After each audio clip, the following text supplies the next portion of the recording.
Hello again, it is I, Gibson Shamar, here to talk about a very weird show called The Maxx. I don't know what's up with this show because it is loved but not talked about that much. I don't even remember what I came across to find out about it. I just remembered that I was looking up Stripperella. Yeah, Stanley was a freak, wasn't he? He had impeccable taste. Anyway, we at Hikati Media watched The Maxx and wanted to talk to you about it. If you haven't watched the show, you should check it out. It's not very long. If you've already watched the show, you're going to enjoy this talk because of the memories it could be bringing back. First off, we have the Maxx. He's a huge hulking dude who's purple and has some weird pikes or whatever it is that protrude from his forearms that are unbreakable and can cut through anything he has the strength to pierce through. He's a vagrant. He lives in a box in an alley in the city, which, if I remember correctly, doesn't have a name. He sees himself as the guardian of the Leopard Queen. He protects her from all harm. The Leopard Queen belongs to a magical kingdom that he believes he comes from. At first, it all seems like a hallucination, but then it turns out that there's an element of truth to what he's saying. He is crazy, deep, disturbed, heroic, confused, and kind of a loser. Yeah, that's the right word for it. He's a loser. Don't get me wrong, he will beat you up and leave you wishing you never crossed paths with him. Then we have the female lead, Julie Winters.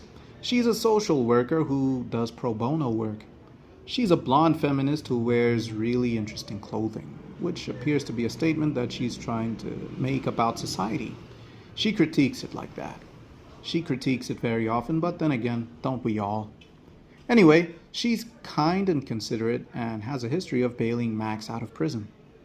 The guards at the precinct find her attractive, but she's not having any of it. She has some really weird things too, and that's what helps her relationship with Max flourish. Lastly, we have Mr. Gone. He's the main antagonist of the show. He seems to know about everything that's going on with Max and Julie, but chooses to just mess with them instead of helping. In the process, he messes with us, the audience, too. He is a bald man and is obsessed with Max and Julie for some reason.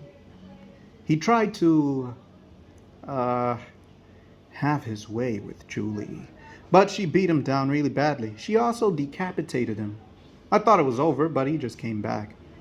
We don't get to see what exactly he's capable of, but we do know that he's crafty, conniving, and evil. He takes some sort of pleasure in killing and torturing people, either psychologically or physically.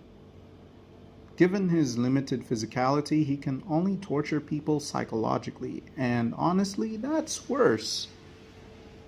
The story is pretty short. There's no big thing that happens in the end that leaves us at the edge of our seats before the last episode ends. Nope. The show was cancelled 13 episodes in, and that was the end of it. It was a good show. It could do with a lot more action, but then again, who am I to make such suggestions to a show that's already beloved as it is? I just think that we should have been seeing Max fight a bit more for us to understand exactly what he is. Apparently, he's a normal man under the mask who just came across it in the streets, picked it up, put it on, and became the Maxx. If that's the case, then what's up with the other world he keeps visiting? The Outback. At first, one could say that he's delusional. At least that's what I thought he was when I started the show. I was like, yeah, this stuff isn't real. He's just imagining it all. But then at some point I started to put it all together. He was probably not crazy at all. It was just Mr. Gone messing with him. And in turn messing with the audience as well. We never knew what was going on because even Max didn't know. It didn't help that Gon kept saying that he's delusional, but was also talking about things only Max could know.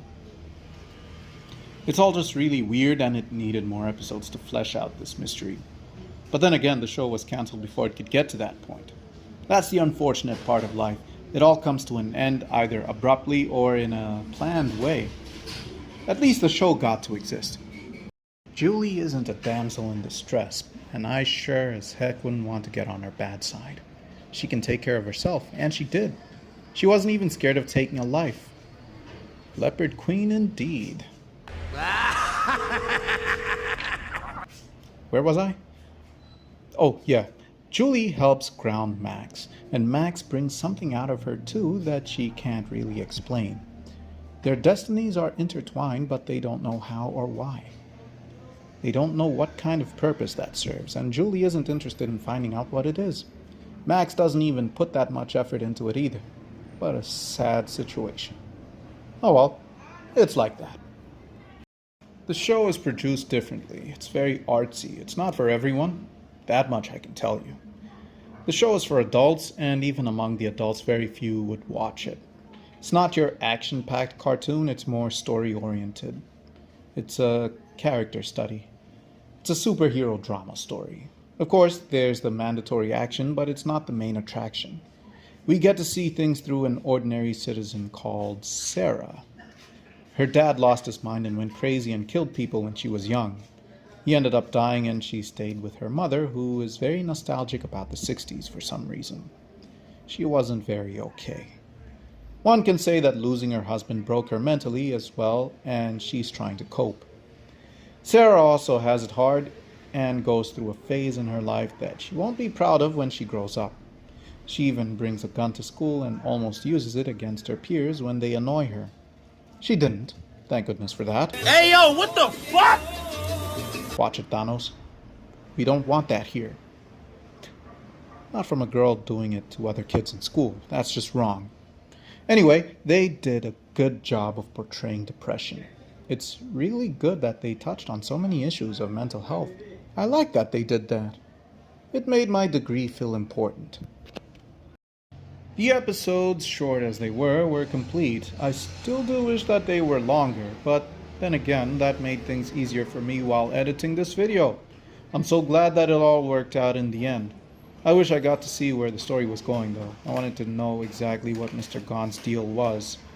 I wanted to see the story of the Outback, which is where Max says he comes from. I wanted to see all of it, but alas, it's too late for such things now. I can't find out about it. Well guys, that's all I can say about the show. I don't really have a favorite episode. I don't think I have a favorite character either, but by default it'd be Max, since I like him more than all the others. It's not because the others are bad characters, I just like him more than I like them. Seeing as that's the end of this talk, I'd like to say thank you for watching the video, and I ask that you please check out our Facebook page, our Instagram page, and our blog. We have a lot of stuff that we talk about on these platforms as well. Have a good day.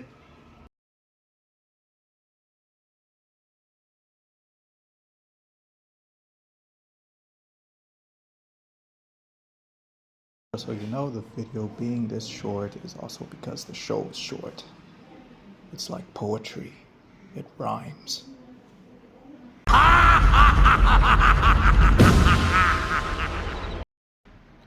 And yes, that was all part of the grand design.